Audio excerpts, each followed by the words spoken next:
Well, you always need this balance of exploring and exploiting. And kind of early on, when you don't really know what's working, you got to explore a lot.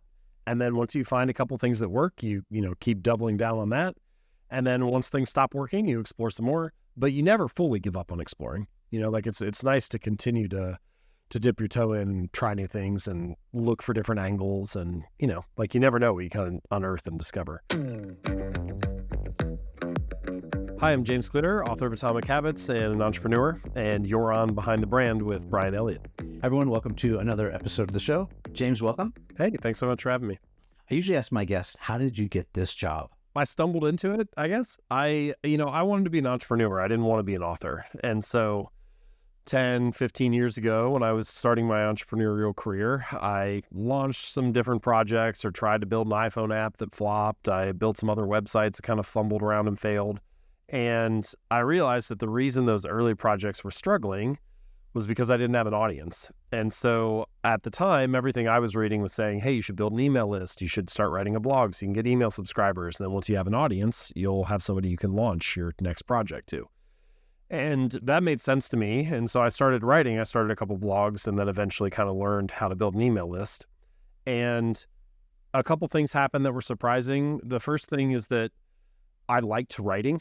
I didn't really think that was going to be something that I gravitated toward, but I liked that. I was a science guy in college, and so I always thought that I was going to be more involved in the sciences, or I don't know, that I would be doing something more like that. And I didn't really think much about English and writing and so on. But when I got to choose the topic, when I could write about whatever I wanted, I really liked that. So I enjoyed that part of it. And then the second thing that was surprising was that I turned out to be pretty good at building an email list. And whatever quality or combination of traits that you need to build an audience, I like that stuff. I like writing consistently. I like thinking about design and conversion and how the website is laid out. I like building partnerships with other companies and brands to get more distribution or to drive traffic to the website. And you kind of need that blend of traits to build an audience. And so I like those two things, and that led me down this path of writing. And the habit that kind of launched my career was that I wrote a new article on my blog every Monday and Thursday for the first 3 years. And so that twice a week writing is what led to the growth of jamesclear.com and ultimately the book deal for Atomic Habits. I'll put a timestamp on that. Are we talking about 2012 here? Yeah, so I started my entrepreneurial career in September of 2010. The first 18 months, I'm kind of fumbling around, trying a bunch of different stuff. Nothing's really sticking or working. I'm taking a couple freelance clients on the side to make ends meet. I moved into my parents' basement for 11 months at one point, so I was living there. And then around November of 2012, so November 12th, 2012, was the first article that I wrote on jamesclear.com. And I started from zero there, but I did, over those 2 years prior, develop some skills at least. I at least knew how to build a website or how to start an email list. I was starting from zero in terms of audience, but at least I had some knowledge. And so it was November of 2012 was when that twice a week writing habit started. And that led me through the fall of 2015 when I started shopping book ideas around to publishers and ultimately signed the deal that became Atomic Habits. I was on the same path as you, about the same time period. I was at a big Hollywood studio, Universal Pictures, and in 2008, I cut the cord and then started my new startup, heading, headlong into the Great Recession. Those were tough times. That was not, an easy go, but at the same time, it was exciting because I remember blogs were a thing. Influential bloggers, they were the influencers at the time. I'm just curious, though, let's unpack building an email list, because I think it's still relevant more than ever as a direct way to reach people and build a community. So what types of things were you doing? You sort of alluded to the fact that you were consistent, but what other things do you think go into the makeup of building a quality community via an email list? I think there are three big things. At the time, I actually thought I was late. I thought all the big email lists had been built already.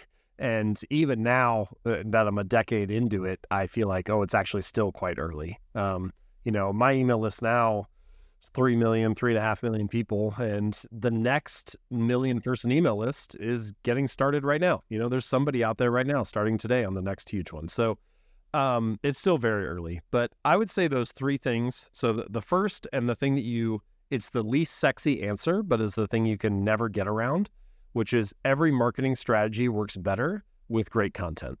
And so you always have to come back to this like North Star of, can you make it as useful as possible? Can you deliver the most value possible? Can you live by this mantra of always give value before you ask for value?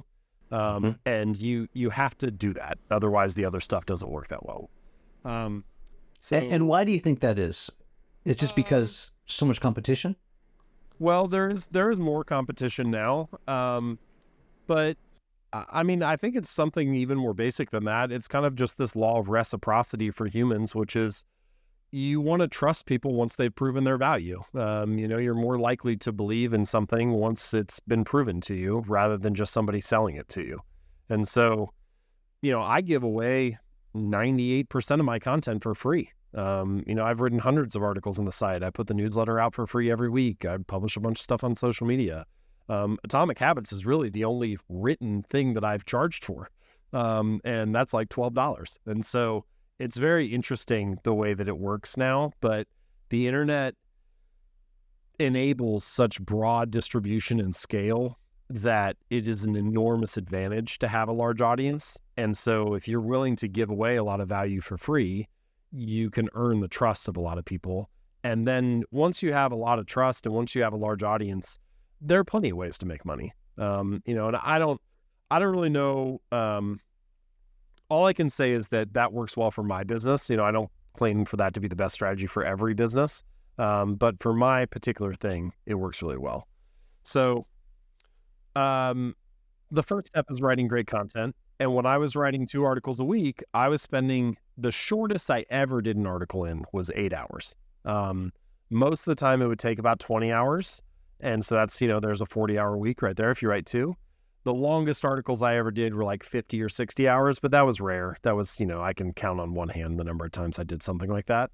So, but if you put 20 good hours into an article and do that twice a week for 3 years, you turn around with a couple hundred that you've written, and it turns out that most people haven't put that level of effort into a particular topic. I had this kind of feeling of imposter syndrome early on where I talked to a friend and I said, I don't have a degree in this. Like, who am I to talk about it? And he was like, well, the way you become an expert is by writing about it every week. And so I kind of internalized that and just tried to pour my effort into making the best article I could twice a week. And, you turn around 2 or 3 years later and you're in a good spot. So that's the first piece, is writing great content. I would say the second element of building an email list is design. So, you could have excellent content and you put that on your website, but it turns out that what you have is a really leaky bucket. So people come and visit, but then you don't really convert them at all. You don't get anybody to join the email list. And I would say that mostly comes down to design. And I use design in a broad sense here. I'm including the copy that's on the website. So that's the positioning that you have for your topic. It's the promise that you make to people about what they'll get when they sign up. And it's the positioning of the forms and how they're designed and the colors used and all that kind of stuff. Now, I generally think of those elements that I talked about, the 2 most important are the position of the forms. So did you get them above the fold? Or are they really easy to see and easy to identify on the site? And then the second is the positioning of the content. So the promise that you make to people about what they're going to get when they sign up. Like when you join my email list and sign up for 321, you know that you're going to get 3 short ideas from me, 2 quotes from other people, and 1 question to think about. And I'm going to send that message out each week. And it's going to help you do things like build good habits and break bad ones, make smarter decisions, be more productive or more creative. And that's kind of the promise that I'm making to the reader. So if you're interested in those things, that's what this newsletter does. And, there are many other newsletters that talk about different things, but they all do a good job of positioning themselves well if they have a large audience. And then the third and final bucket is basically traffic. So it's how do you once you have a good bucket that's, retaining a fair amount of water and you've got great content that's on the site, how do you pour more water in the bucket? How do you get more people coming to the website? And the answer to this one is trickier because the internet moves fast and the answer kind of changes basically every 2 years. So like where I get my traffic from now is different than where I got it from in 2 years ago or in 2014 or whatever. There was a couple year period where I got a ton of traffic from Quora. They had like a blog function for a while, and I would publish article on my site, and then I would take that article and republish it on Quora, but with links back to my website and back to different pages. And if it went over well, there was a period where Quora would actually email out the top posts on their site to their users. And so occasionally I would get lucky and one would go well, and they'd send a ton of traffic my way. So, but they don't do that anymore, so like that was there for a little bit, but then it's gone.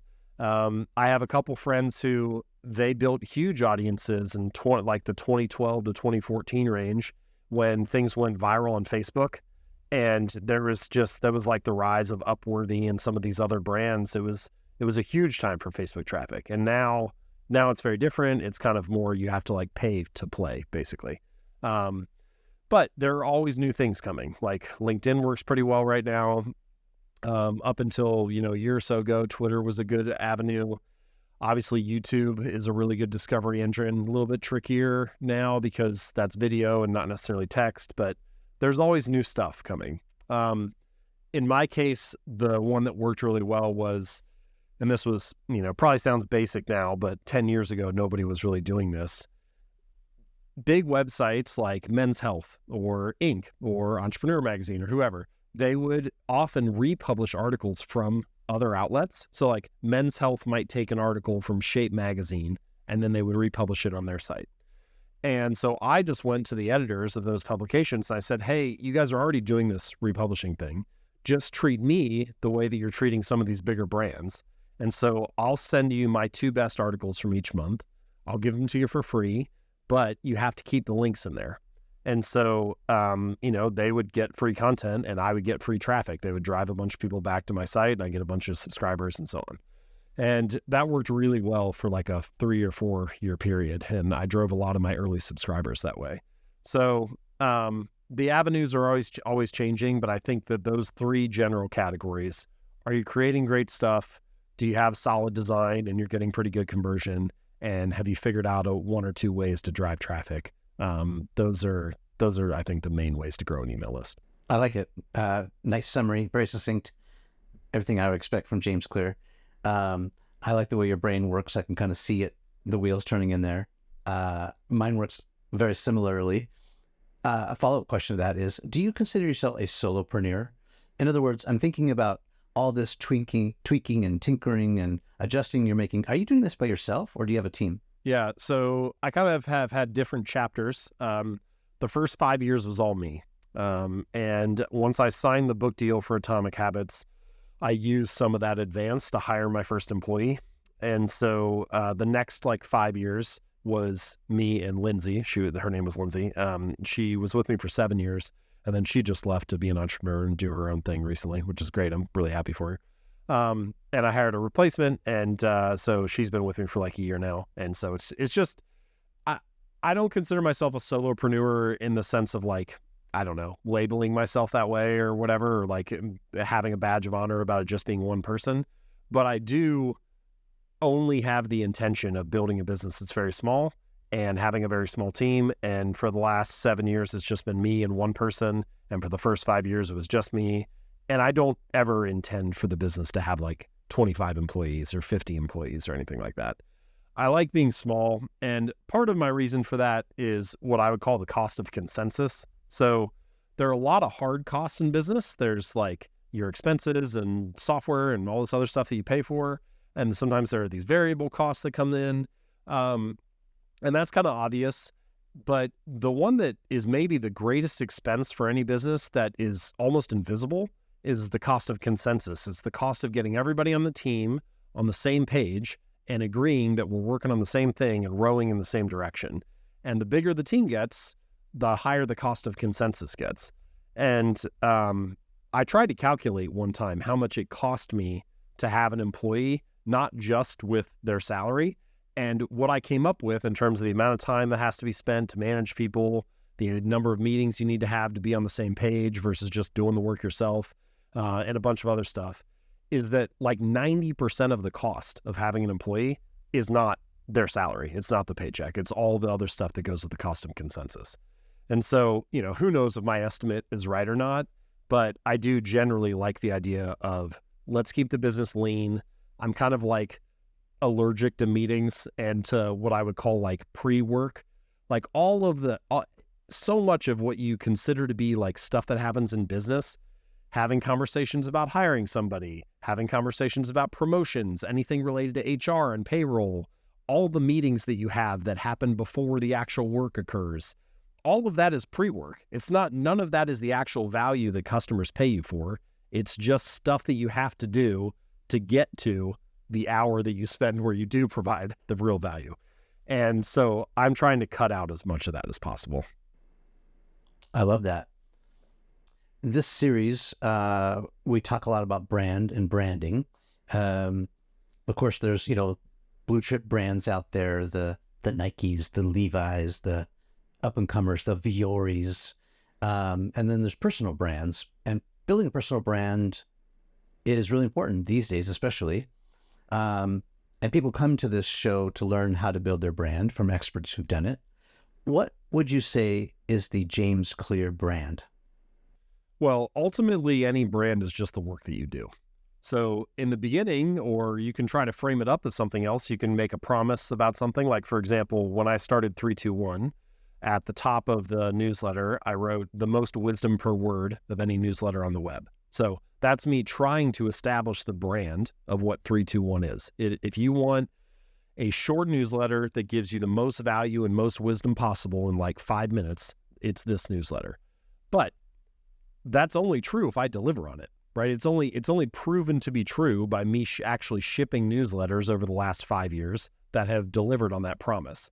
So you can do some shaping of the brand through strategy and design, but ultimately your brand always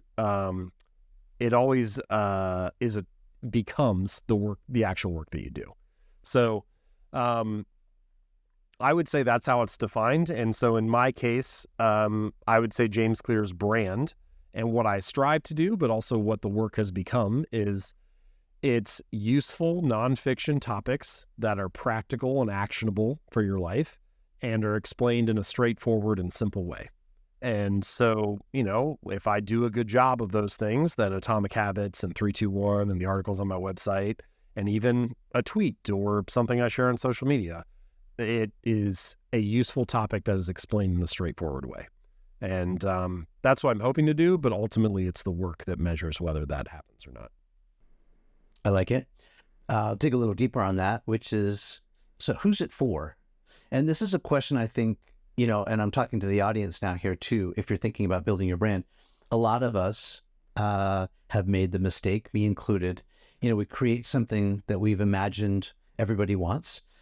We have this brilliant idea. We maybe make a prototype, or we write a blog post or write a book and put it out there in the world, and like, ta-da, like you ring the dinner bell and hope everyone comes to get it. But sometimes it doesn't happen. And so a better approach is to, instead of like try to find customers for your product, is to find products for your customers. So it's like, find demand first. So who's it for? So this would usually be a terrible answer, I think, but something I say occasionally is habits are for everyone, And so I try to write about topics that are timeless and universal. And I like those categories because it gives you a better chance of success. If it's a really broad market, if there's enormous demand for it, I don't need to win everybody over. I can just have a small segment and still have a successful business. So I do like things that are like that. Now, having said that, I think there are a couple tests that you can do that help avoid the pitfall that you just mentioned, because I have done that too. I've tried to pursue projects or, create a product that you thought was clever, but it turns out people didn't actually want it. So one of my first rules is that you should never try to create demand. You should only tap into a demand that already exists. So what do people already desire? You can get at this in a couple different ways. So like if we're talking about books, I like writing books that are in categories that already have books that have sold over 1 million copies. So if you can't find an example of a book that sold 1 million copies in that category, I don't think there's enough desire already. Now, sometimes authors really resist that. Creators really resist that because they're like, well, this is what I want to write about. This is what I want to create. And my response is that's fine. And the secret is that you actually can write about whatever you want. But what I'm talking about is the positioning and the framing. And so if you can get the positioning right, the inside you can actually take it almost any direction. It's really, in the case of a book, it's really about nailing the first like 5,000 words so that the positioning is right and the book is it's tapping into a desire people already have, rather than saying, hey, you can't write about this. So as an example, later in Atomic Habits, I talk about deliberate practice. Now, if you're not familiar with it, deliberate practice takes like 30 seconds to kind of unpack. You need to explain the concept and how it's different than regular practice and so on.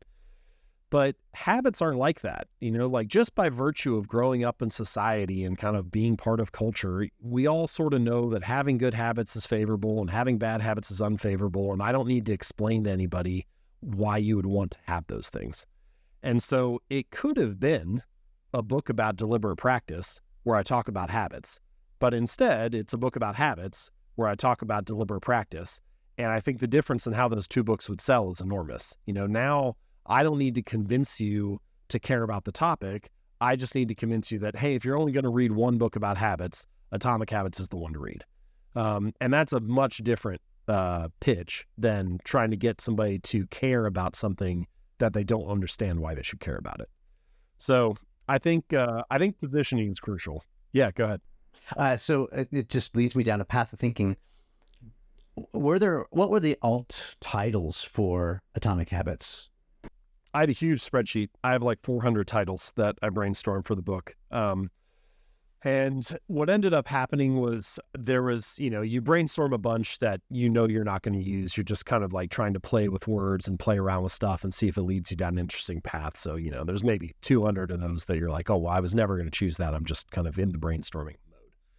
But then you look at another 100 or 200 and you're like, well, maybe this is what the book could be about. Like for a while, I thought, well, maybe instead of habits, maybe it's a book about behavior change in general. And that seemed even broader at the time. And I thought, well, maybe that would be a good idea. But then I decided people care more about habits than they care about behavior change, just as a term. And so I didn't really like that. Then there's other stuff that's like, maybe you make it about productivity.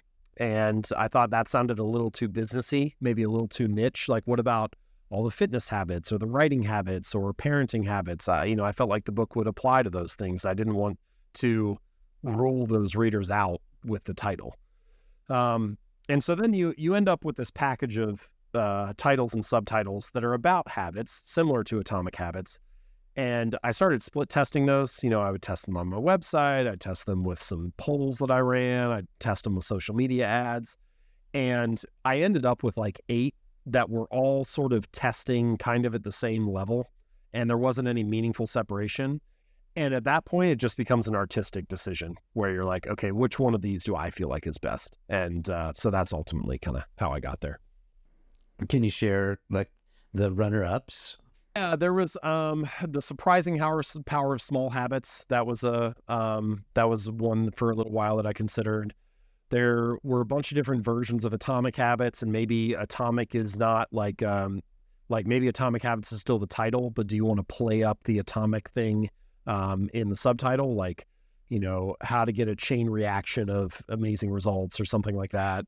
But that felt like a little heavy-handed. And then there's other stuff where like atomic wasn't involved, so I just wanted to lean on the like tiny changes, remarkable results sort of thing.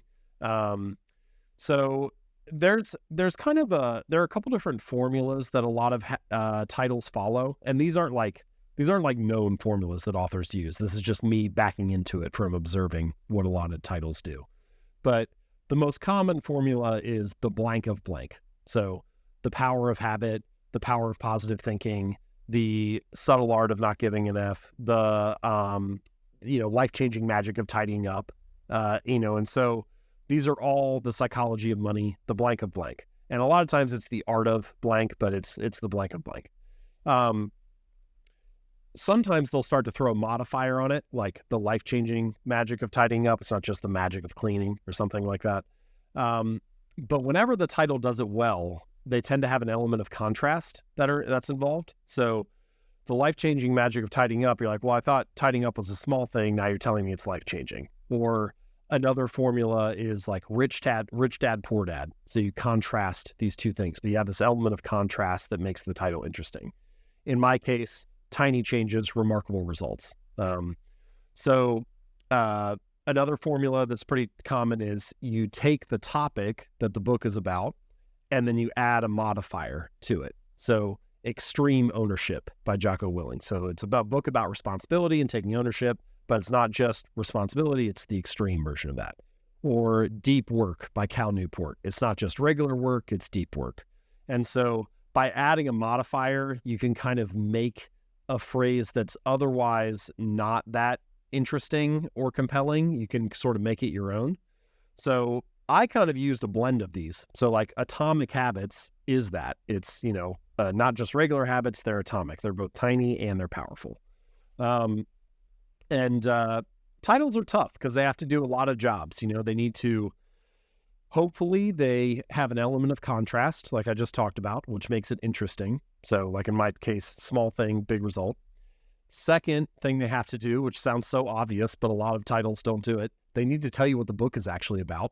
So in my case, the subtitle is An Easy and Proven Way to Build Good Habits and Break Bad Ones. So that tells you what the book's actually about. A lot of titles do this kind of keyword stuffing thing where they're like, how to be happy, make millions, and live your dream. And you're like, okay, that's not even really what the book is about. You're just kind of stuffing stuff in there that you think people will like. And then the third thing that they have to do is a good title owns real estate in the reader's mind. So I think, a lot of the time a good title's almost a little weird or strange when you first hear it, like The 4-Hour Work Week. It seems a little odd, or like Atomic Habits. You probably, before the book, you wouldn't have described habits as atomic. You might have said they were small or little, but you wouldn't have said atomic. That would sound a little strange. And that's actually a good thing because then you can own that real estate in the reader's mind. And I think a great title does all three. It has contrast, it owns the real estate, and it tells you what the book is actually about. And it's hard. It's hard to do all three of those things in a short, punchy way. I love that insight. That was super fun inside baseball. I know we're both baseball players. What position do you play at? I was a pitcher. Pitcher, okay, yeah. Yeah. I did a little pitching. I did a little catching. They moved me to third base. Then I didn't grow as big, and so they moved me to second base. I ended up playing the infield. Yeah, awesome. So 2018, you write this book. 15 million plus copies later. Multiple countries, translated into different languages. What have you observed as the most surprising thing that people have taken away from your book? In other words, you're trying to teach people, it seems, how to have better habits, how to, eat the elephant one tiny bite at a time. That's been tremendous insight for me, not being overwhelmed and doing my thing. But what have you observed, just anecdotally heard other people talk about how the book has benefited them? It's really gratifying to write something, to have people find it useful. I still consider it to be kind of like a minor miracle that anybody is paying attention. Like you write this stuff on your blog, and then now all of a sudden I'll see a picture on Instagram of somebody in India or Dubai or Australia reading it. And you're like, how did the idea even get over there? It's kind of, so it's sort of unbelievable that it's spread the way that it has. I tried really hard to make every idea in the book useful. And so the first draft of Atomic Habits was like 710 pages, and the finished version is 250. And I kind of wanted the opposite problem that a lot of business books have. You hear that classic critique, which is this could have been a blog post, basically. And so I was like, well, let me start by writing way too much, and then I'll just cut out everything that isn't excellent. And I think it worked well. And I do think that or at least I hope that a lot of the ideas in the book are really genuinely useful. And one nice thing is that when I look at feedback, whether it comes in through social media or if you look at reviews on Amazon or Goodreads, people mention different things. It's not like it was just one idea and that's the thing that stuck with everybody. Like, different people pull different things out of the book. And that I feel like is a really nice thing, because my stance is that there actually is no one way to build better habits. There are many ways. And my job is not to tell you like the way to do it. My job is to try to empower you and equip you with a broader tool set. And if you have a bigger toolkit, then you're better positioned to figure out which strategy works for you. Now, having said all of that, I would say the one thing that has surprised me is that there was a lot that was already written about breaking things down, making them small, and about getting better results. And that's usually the thing that we talk about when we talk about habits. Hey, habits will help you make more money or be productive or get fit or, reduce stress. And it's true that habits can do those things. But one of the biggest things that people have gravitated to from Atomic Habits is this concept that every action you take is a vote for the type of person you wish to become. So it's that your habits are how you embody and shape your identity, not necessarily the focus on results. Now, there's still a lot in the book about driving better results, but that has been interesting, I think, to see, is that really what a lot of people have gravitated to, what the aha moment was for many readers, was when they made this shift from worrying about their results or using their habits to drive better results, and instead asking, who is the type of person I wish to become? How do my habits reinforce that? How do my habits cast a vote for being a certain type of person? And then trusting that if I build that identity and foster that identity, that the results will kind of come along the way. So I would say that's probably been the biggest surprise. Yeah. Can I tell you mine? Can I give you a little testimonial? So I bought the book just like the rest of the world. And during that time, I was having a bit of a health crisis. I mean, it wasn't the kind of crisis that you went through with your injury, but I was, 30-something and finding myself having debilitating headaches. And I really thought, oh, shoot, like, do I have a brain tumor? Am I dying? So I went and got all the health checks. It turned out everything was fine. But I was just having these really incurable headaches. I bought your book. I started reading it. I went down a path of learning that I needed to change my diet and nutrition and sleep habits and all that thing. And the number one takeaway from the book, if I could just net, it was that. It was like, the habits that you create help you become the person that you want to become. And so for me, there was lots of triggers causing my own problems. One of them was eating poorly. Specifically, I had a sweet tooth. And I had to say, because it was really hard, I was addicted to sweets. Like, in my glove box, you could find a little box of hot tamales, or in my, I would just have little snacks stashed everywhere. I could get down a sleeve of Oreos before you even blink. Like, I was just bad, just a sweet fiend. And so when I read that in your book, I thought, I'm someone who doesn't eat sweets anymore. That's just who I am. I am someone who doesn't eat sweets. And I'm someone who goes to bed on time. And I am someone, not like I don't do that, but it's like, this is who I am. This is my identity. This is who I want to become. That helped me so much, James. I can't thank you enough. That just so crystallized what I needed to do. And I just want to say thank you. It was amazing. So thank you so much for sharing that. And I'm glad it was helpful. That's, like I said, that's the whole point, is to try to be useful. So anytime somebody finds it helpful, I think it's just the best. So thanks for sharing that.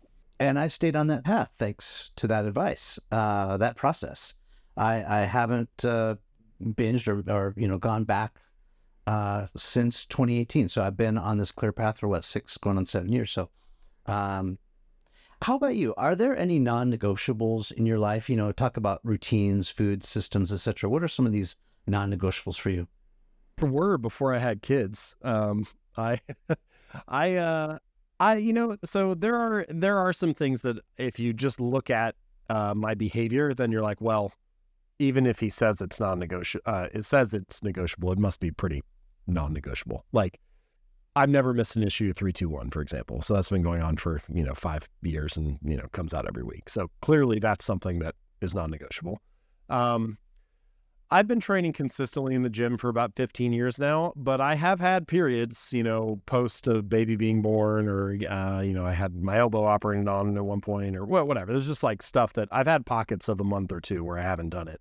But I don't know that I've ever gone like, say, 8 weeks without getting a workout in. So, I've had pockets where it's been down, but for the most part, I've been pretty consistent for a decade plus. Other than that, I would say that it's more project-based. So this actually reveals, I think, an interesting insight about habits, which is a lot of the time when I talk to readers about habits, or I'll do a keynote or something and people, ask questions afterward. What you realize is that in a lot of people's minds, even if they don't say this explicitly, what they think it means to be successful with a habit is they would pick a habit and they'd start doing it, and then they're going to do it forever until they die. Like that's what they would think it would mean to be successful. And I actually think it's quite rare that you would have a habit that would fall into that category. I think most of the great habits that will serve you really well throughout your life, they probably have a season. Or even if they don't have a season where you just never do it again, they have a season for that shape that they take. So let's take my writing habit, for example. I mentioned for the first couple of years, for the first 3+ years, I wrote a new article every Monday and Thursday. So that was the shape of that habit at that time, and it worked really well for me. And then I signed the book deal, and I spent the next 3 years writing Atomic Habits. And the writing habit needed to change shape in that period. And so I wasn't publishing every Monday and Thursday. I was publishing one new article, and then I would republish an old article once a week. So after a while, I switched to just once a week. So it shifted. And then starting in 2019, after the book came out, and I'm kind of doing a book tour and doing a lot of events and a bunch of other stuff, I started publishing 3-2-1. And so now it's not an article, it's a shorter newsletter, and that's once a week. And I have had a consistent writing habit for the last, 12+ years. So I think in general, we would probably say I do a pretty good job with my writing habit. But if I was judging myself off of, I don't publish articles twice a week anymore, I would feel bad about it. And I think you need to have at least enough flexibility that you can figure out the shape that your habit needs for the current season that you're in. And so this interesting insight arises, which is that the way to be consistent is actually to be adaptable. We often talk about consistency as discipline, stubbornness, the willingness to grit through it no matter what the situation has.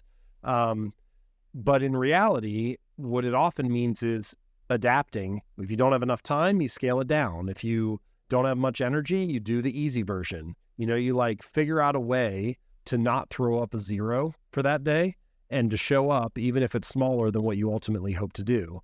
And if you're good at being adaptable, then you maintain the habit. And if you maintain the habit, then all you need is time. And so flexibility and adaptability, I think, are kind of a big part of that discussion.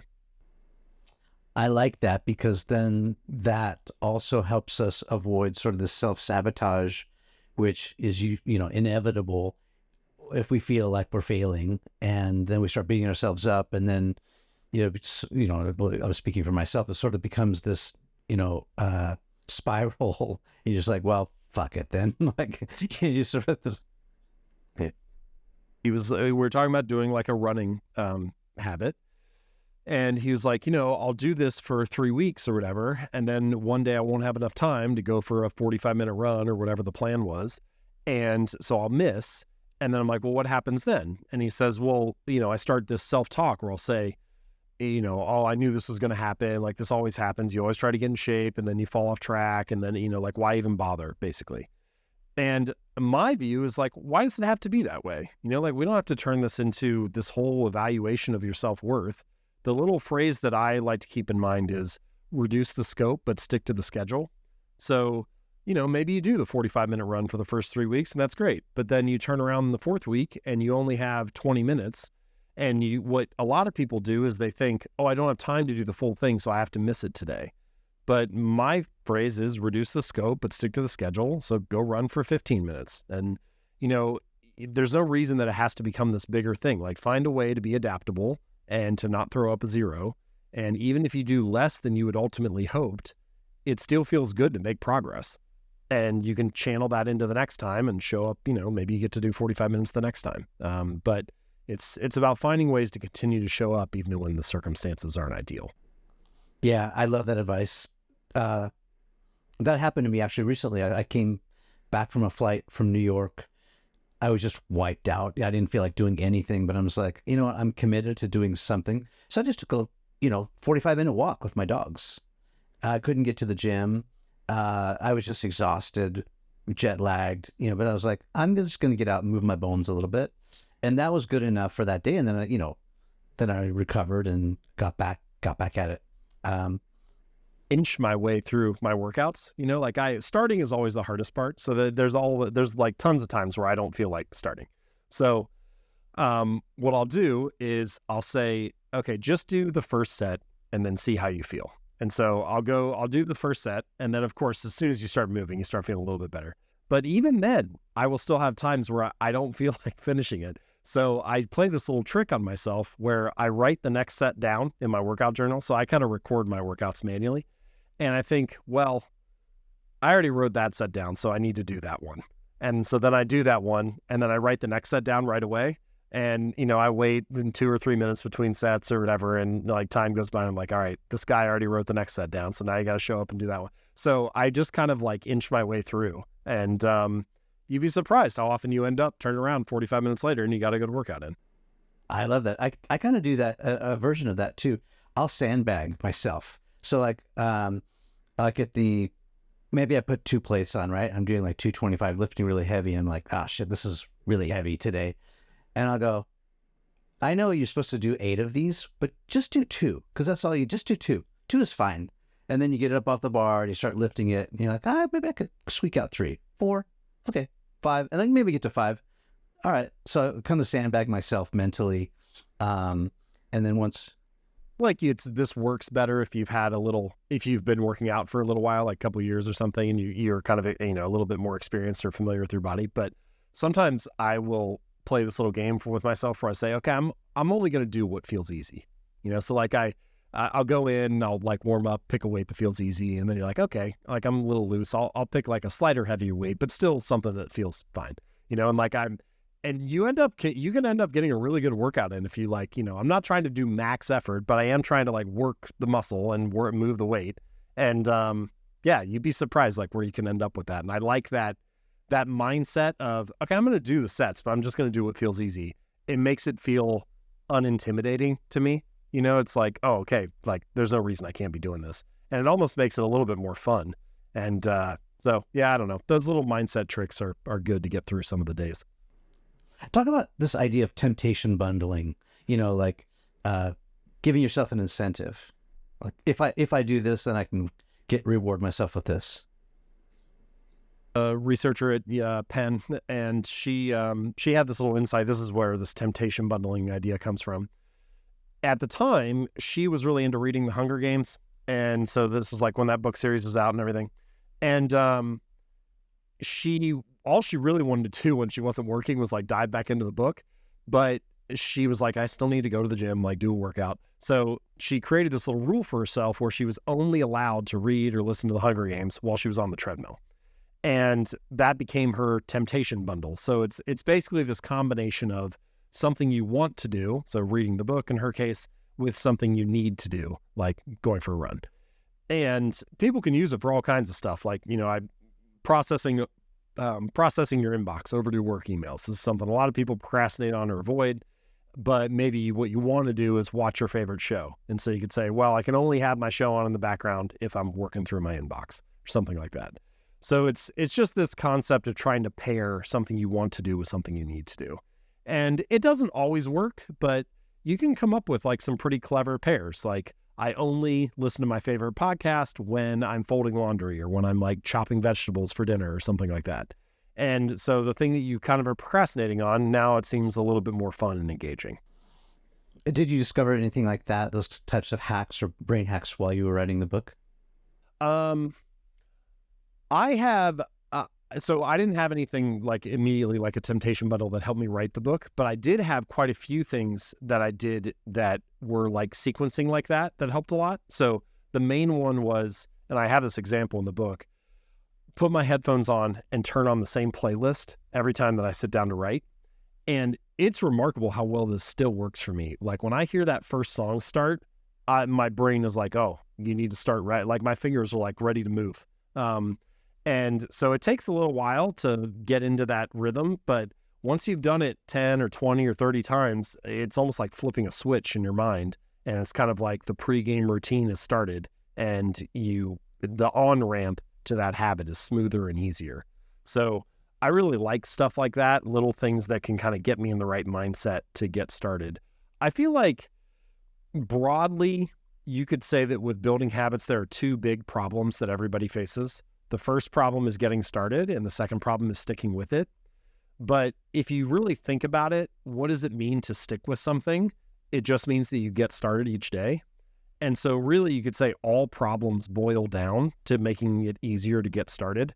And so whatever strategies you come up with that reduce the friction of taking the first step or starting the first minute or doing the first rep, that's almost always really high value stuff in terms of getting habits to stick. I think that's great advice. It sounds like what you're saying is you've got to customize it for what works for you. I'm thinking of like, you know who David Goggins is? David Goggins doesn't take any bullshit. And especially he doesn't take it from David Goggins. So like when he wakes up and he's like, it's too cold or it's raining outside or I'm tired, he just berates himself and says, you're doing it, you pussy, get up out of bed. And then he like remembers all the hateful comments that people have given him. That's what incentivizes him to get up out of bed. All those have wronged him or kicked dirt in his sand in his face. That doesn't work for me. I've got to find other techniques. And I love the suggestion about the playlist because that's very Pavlovian, right? Like one of my favorite shows is one of my favorite shows is The Office. And I remember that scene where Jim is conditioning Dwight with the Altoids and he plays the little cue from the computer, remember? And Dwight's like, I feel like I need a mint. That's what you're talking about. It's like condition your brain. Even subconsciously, it becomes the subconscious thing. It's like, you get yourself in a good mood or positive, momentum. And then before you know it, you've done 8 or 10 reps or, you've accomplished the goal. So I love that idea of customization for whatever works for you. Just as long as you do it. Can you talk a little bit more about this idea? I've heard you say that people want incentives, not advice. Can you explain that a little bit more?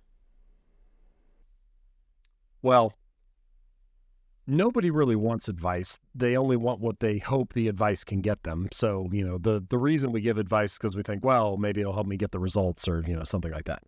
But if you look at what people actually do or what they actually follow, people basically never follow advice unless it aligns with the incentives. And so it's really just, at some level, it boils down to what is in your self-interest. And that can mean a lot of different things. Does it help you achieve the result that you want? Does it help you gain status or increase your station in society? Does it help you solve a basic core problem of life like food or shelter or, things like that? There are many different forms of self-interest, but incentives ultimately tend to align with that. And I'll give you a story, and maybe this will help illustrate what I'm trying to get at. So I think it was in the early 90s, but somewhere around that time frame, Boeing, the airplane manufacturer, made the shift from manually driven planes to software driven. And on the first test flight, where they're going to try out this new software, they required that the engineers who build the software be on the flight. And partially there were some reasons for that. Like, they wanted to see how it responded and they may make some adjustments in flight. But also I just always thought like, man, what a beautiful alignment of incentives, like better get it right because your neck is on the line too. And I think if we ask, if we're honest with ourselves, are the incentives that cleanly aligned in most of our organizations or governments or institutions? A lot of the time the answer is no.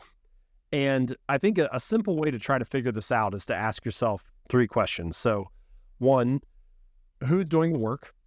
2, who reaps the rewards? And 3, who bears the consequences? And when the incentives are aligned, it's often the same person that's doing the work, that's reaping the rewards, and that's bearing the consequences. And when the incentives are misaligned, somebody else is doing the work, somebody else is getting the reward, and somebody else is bearing the consequence. And incentives are tricky because there are multiple going on at once. It's not just about optimizing for one thing. And society is complicated, and there are a lot of relationships and a lot of priorities to balance. And so it's not always possible to have the incentives align cleanly, but it is such an important driver of behavior that I do think it's worth putting some real effort and some real thought into that question and leaning against it for 6 months or a year or 2 years and trying to figure out for your business or for your project or for your life, can you get the incentives more cleanly aligned? And when you can occasionally find those situations where it really is like win-win, or to use a term from The Office, win-win-win, when you can do that, it's really beautiful and it works so well. And you're not like trying to swim upstream. And when the incentives aren't aligned, you're always kind of trying to find a hack or a second workaround or some other way to force fit things in. So I think that it is, even though it's a tricky problem, it's worth thinking about carefully. I like it. So are you thinking about building new businesses outside of outside of your lane? So, you've been doing this now consistently, arguably since 2012, but most recently since 2018, you're on a path. You're speaking, you've got, you're actively writing, you're building community, you're connecting people. But are you thinking about launching a new business or new businesses outside of the scope of what you're currently doing? Well, so the immediate answer is I'm thinking about ways to expand the scale of what I'm currently doing. So you've got Atomic Habits, and as you said, you can do keynote speaking, or you can, launch the newsletter off the back of that or whatever. There's some other things. That's not what I'm talking about. I'm talking about like new ventures that you haven't ventured in before yet. So the most different thing that I've done is Atoms, which is the app that I launched. So that now all of a sudden I'm in software. It started out as a writer, as an author. Now there's this like whole new software project. But even that is an extension of the Atomic Habits brand and IP and thinking and so on. It's this app that helps you build better habits. I'm also doing some investing, right? So like I'm investing in new businesses. I'm not doing the work, but I'm, like dipping my toe in or being exposed to businesses in that way.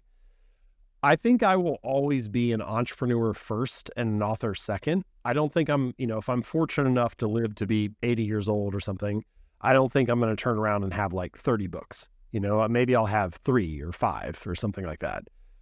So writing will always be a part of what I do, but I think being an entrepreneur will always be the tip of the spear.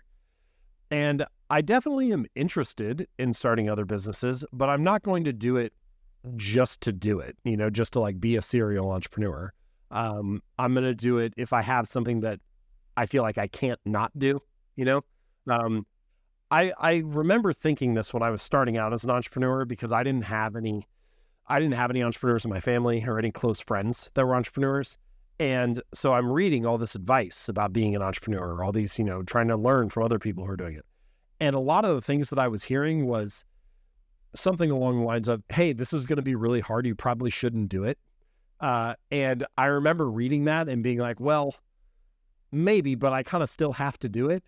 And I honestly think those are like maybe the people that should be entrepreneurs are the people who are told, listen, this is probably not a good idea and it's pretty unlikely to work. But even if you hear that, you still are like, I need to do this thing. And that's the kind of person that should go for it.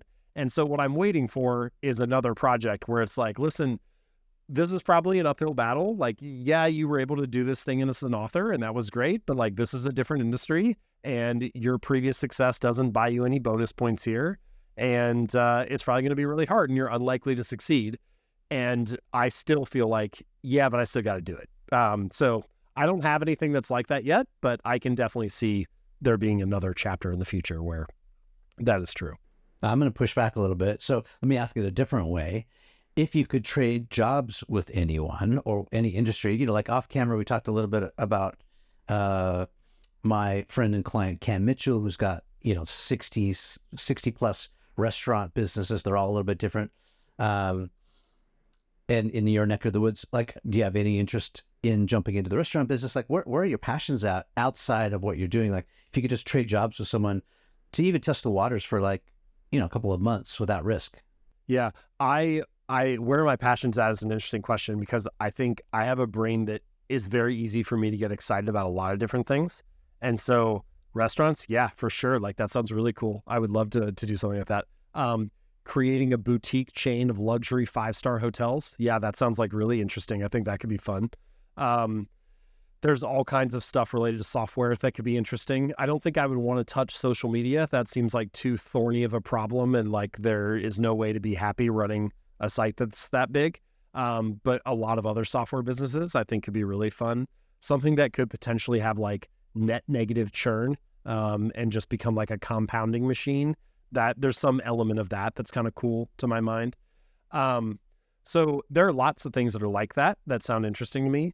I would say that topics I wrote about were kind of like that too. I had this thing early on, the first like 6 months or a year, where I wrote about a bunch of different things, not just habits. I wrote about how to have better squat form in the gym or the medical system in America.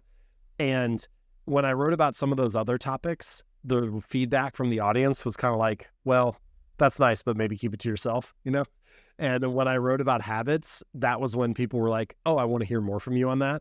And so I'm kind of looking for the overlap in the Venn diagram of what I'm excited about, which is a lot of stuff, and what people actually want to hear from me on, which is a much narrower set.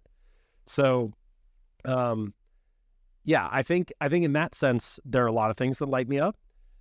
That said, I was sitting in a restaurant in Chicago a couple months ago, and I was eating alone. And so, I was just sitting there kind of people watching and enjoying the meal. And I don't know anything about the other people in the restaurant, but I'm kind of looking around and there have been plenty of people who seemed happy and like they had good lives and so on. But I went all around the restaurant and I thought, I don't want to trade places with anybody. And so I guess what I'm saying is I have a ton of respect for all kinds of entrepreneurs and there are many different ways to live a great life. And there are plenty of people who have better lives than I have in some sense, but I have enough. And I don't have this feeling of wanting to trade or of wanting to do something different. I just want to appreciate what I have and to try to make the most of the opportunities that I have. And so in that sense, I'm like really satisfied. And I want to do things because I'm like being pulled into them, not because I'm trying to like run away from the last thing or run away from some element of my life. And so, yeah, I feel good. I respect that. Can I share what's on my mind? And I want to go back and visit this James Clear Boutique Hotel, what it might look like or feel like, or what amenities it might have. So put a pin in that. I'm super happy and fulfilled in my business. So I run a production company and we make all kinds of TV commercials and original content. You sort of mentioned Marie Kondo's book. Marie's my client. I love Marie. And I love Japan. So I did a study abroad there, and that's how I speak fluent Japanese. And actually, recently, I've been thinking about one of these cities I visited in Hokkaido, which is northern Japan, and they are known for their incredible milk and dairy products. And I was thinking about making a bespoke butter brand, just a little like passion project, but like, it's the most incredible, tasting dairy you've ever had. Maybe second only to like New Zealand, which has the best milk on the planet apparently. But Hokkaido milk is number 2. And I was thinking how cool it would be. One of my favorite butters is this Kerry Gold. I know it's like this Irish brand, right? So I was thinking, man, it would be cool to like maybe create this bespoke butter brand based on imported Japanese butter from Hokkaido, because that's, everyone knows Hokkaido who is from Japan. Maybe North America doesn't know about it yet, but like tea for sure. Yeah, Sapporo Olympics. Olympics were in Sapporo in '76. But yeah, I was thinking about this idea of creating a little butter brand. I think it's really cool. I love, this is kind of like the boutique luxury hotel thing too, which is like small scale, curated experience, really high quality product. And so I love stuff like that. And I love purchasing things like that too, because, I like really like using something that's a quality product or that you can sense a lot of care and thought was put into it. As an entrepreneur, it's interesting hearing you talk about it and then realizing I need to like realign my mindset or something. For the last 10 plus years, I have been in this mode that is all about optimizing for reach and scale. And so, getting millions of email subscribers, selling millions of books, increasing distribution around the world, getting translated into 60 plus languages. Like, I'm trying to make the biggest splash possible and increase distribution to the greatest degree possible. So the first thing I think when I think about this boutique butter is, yeah, but you're only going to make like 700 units a year, like it's not going to scale. And that's not the point of the project, right? Is to scale. So I guess what I'm getting at is for me, for my like little brain, I'm not in that chapter right now. Like I'm still in the scaling chapter. And so I feel like the resistance I have to the boutique hotel or to whatever is mostly based around that. It's around like how limited the distribution might be or how much time and effort I put in there versus could I spend the same time and effort selling another million copies or getting it distributed in another country or something like that. Scale is not the only reason to run a business. And like a lot of things about my business are not choices made around that. Like I only hire one employee, I'm not trying to scale the staff. So on like one hand, I live that in some ways, but then obviously in other ways, my mindset like isn't there yet. So I don't know. It's interesting. I think it's just a question of like what lights you up the most, and ultimately it becomes a measure for how do you want to spend your time rather than like what leads to the most scale and revenue. I've realized I had this moment of growth, I guess we'll call it, in my business with like personal decisions too. So again, for 10 years, I feel like I'm knocking on every door trying to get people to pay attention. Like, hello, please, will somebody read this article? Like, can you please take a look at this? And so you're paying very careful attention to the reach that you have with the work that you're doing and how to reach more people. And so I'm thinking about how my time is spent. How much is each hour worth? Should I be investing it in a better way? How can I invest my time to get the highest output and so on? And eventually I came to this realization, which is, that works pretty well for the business. It actually works very poorly for other areas of my life. Like nobody's ever going to pay you to go to the park with your kids or to take your wife on a date or to get coffee with your dad. And so however you value your time, whatever the cost of your hour is, doesn't matter for those choices. And the same thing is kind of true for building this boutique butter brand or whatever. It's not really about the scale and the reach and the revenue. It's just about you want to invest your time in something that you love.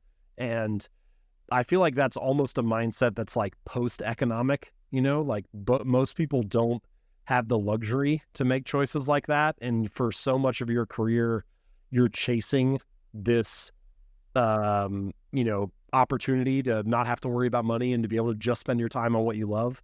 And when you finally get there, it's hard for a lot of people to get out of that mindset because the switch has been turned on for so long that you're like, oh, I need to suddenly be a different person or look at things in a different way to make those choices.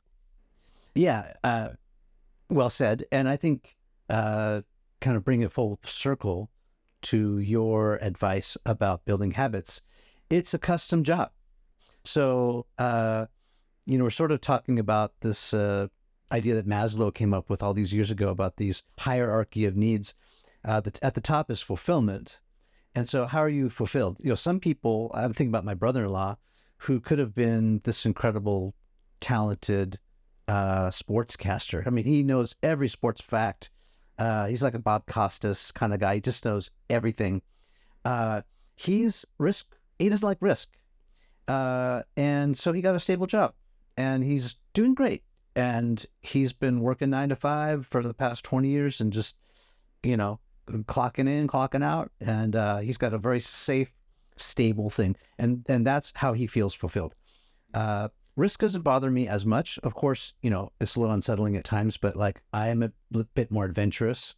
And so how am I fulfilled? I'm fulfilled trying new things. I get what you're saying. Like you got the tiger by the tail. You don't want to let go. You've got this building community thing. Good things are happening. You see a future. Maybe, you actually end up spending more time with your family because you're now getting these economies of scale. Get it. I think it was like 3M, or maybe it was also Google, and they give their employees, I think 10% of their time or 20% of their time to go out and do new things. And if I was going to give any advice from people who have the kind of mindset that I do, I would say the best time to go out and try new things is when you're feeling great and fulfilled in your business, when your family life is going great, when everything, like, don't go out shopping when you're starving or desperate. Like, that's the worst time to try new things because you don't have a lot of room to fail. It's like, you're on a razor's edge, and venturing out could like cause this mortality versus things are going great for me. Things are going great for you. Maybe this is a time for you to say, I'm going to put aside 5% of my time or money and try something that may not work. And if it doesn't work, no big deal, and that's how I think about this butter idea. It's like, now's the time for me to do a little experimentation because I can. Well, you always need this balance of exploring and exploiting. And kind of early on, when you don't really know what's working, you got to explore a lot. And then once you find a couple things that work, you keep doubling down on that. And then once things stop working, you explore some more. But you never fully give up on exploring. Like it's nice to continue to dip your toe in and try new things and look for different angles. And, like you never know what you kind of unearth and discover.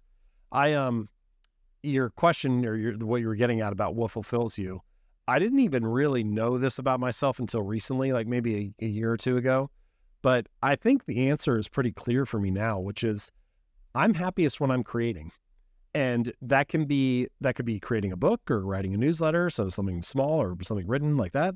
It could be building a business.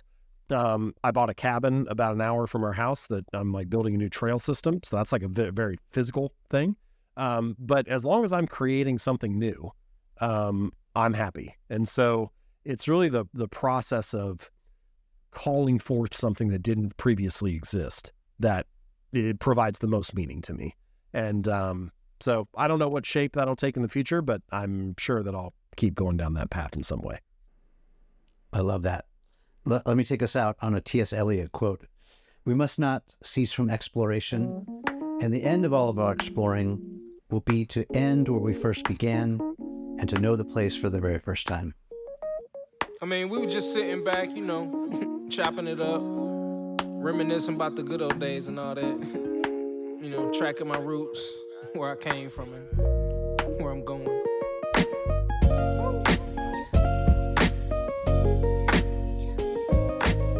But like I say, man,